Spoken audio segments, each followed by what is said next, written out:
For the last 60 years, there have been few more iconic pop culture icons than Stan Lee. Arguably the face of comics as a whole, Stan Lee revolutionized the comic industry and changed the meaning of the word superhero. Lee has entertained and inspired countless people throughout the US and the world with his down to earth characters that put the human in superhuman. Stan Lee should be in the APUSH Hall of Fame because he used his comics to support social justice movements and fight for equal rights, and he left a profound and lasting impact on American pop culture. Born on December 28, 1922, in New York City, Stanley Martin Lieber was the son of Celia and Jack Lieber, who were Romanian Jewish immigrants. Stanley had a modest childhood, but showed academic prowess and graduated early at 16 and a half years old.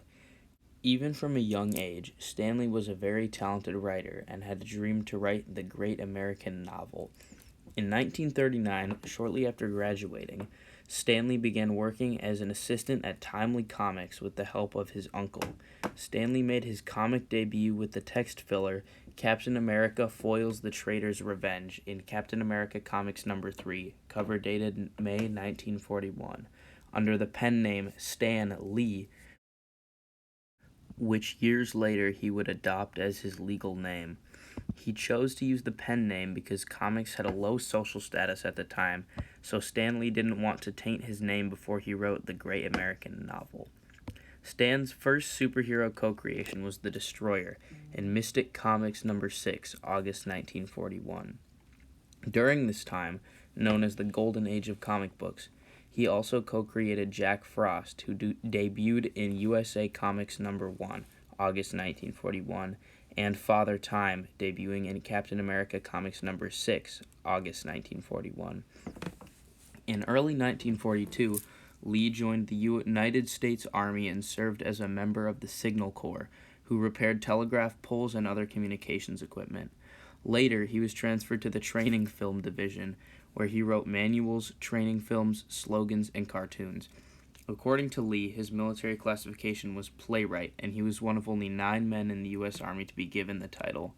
Lee's Army division included numerous famous or soon-to-be famous people, such as director Frank Capra, cartoonist Charles Addams, and children's book writer and illustrator Theodore Geisel, who would later be known to the world as Dr. Seuss. On December 5, 1950, Lee married Joanne Clayton Bucock. He had 2 daughters, Joanne Celia J.C. Lee, born in 1950, and Jan Lee in 1953. Tragically, Jan died a few days after her birth. During the mid-1950s, Lee continued to work for the same company, which was now known as Atlas Comics, but he became dissatisfied with his career and considered quitting the field. Around this time, DC Comics editor Julius Schwartz wrote an updated version of The Flash and the Justice League that revived the superhero archetype and was incredibly successful. Lee's publisher gave Lee the assignment of coming up with a new superhero team. Since Lee was considering quitting the field, his wife suggested that he experiment with stories that resonated more deeply with him. Acting on his wife's advice, Lee gave his new heroes flaws in humanity, which was something that superheroes of previous eras lacked. Some of these flaws included tempers, depression, money troubles, complicated love lives, and sickness. Stan Lee co-created the Fantastic Four with Jack Kirby, which was immensely successful and popular.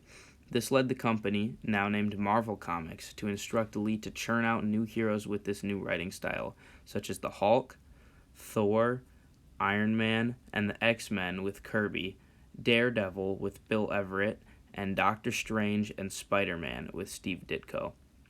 Lee and Kirby later created a team out of some of the characters from the 1940s, such as the Submariner and Captain America, which was known as the Avengers. Lee continued to write comics for many years and rose as a pop culture icon and the face of comics as a whole. Sadly, Lee passed away on November 12, 2018, at age 95. However, Lee's name and his impact on the people of the U.S. and the world will live on for generations.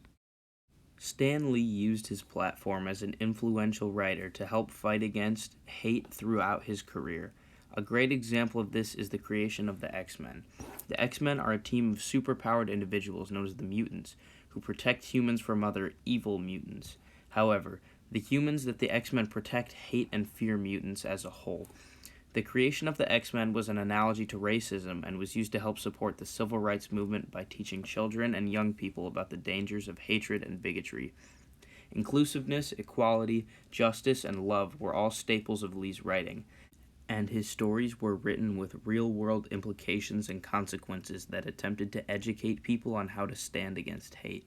Stan Lee's largest impact on the U.S. overall is that he revolutionized U.S. pop culture as we know it today. Lee's superheroes, such as Spider-Man, Iron Man, and the Hulk, are known by virtually everyone in the U.S., and modern movies, TV shows, and video games are dominated by Lee's characters. Lee created the ideal superhero, and numerous writers have followed in his footsteps when creating superhero stories.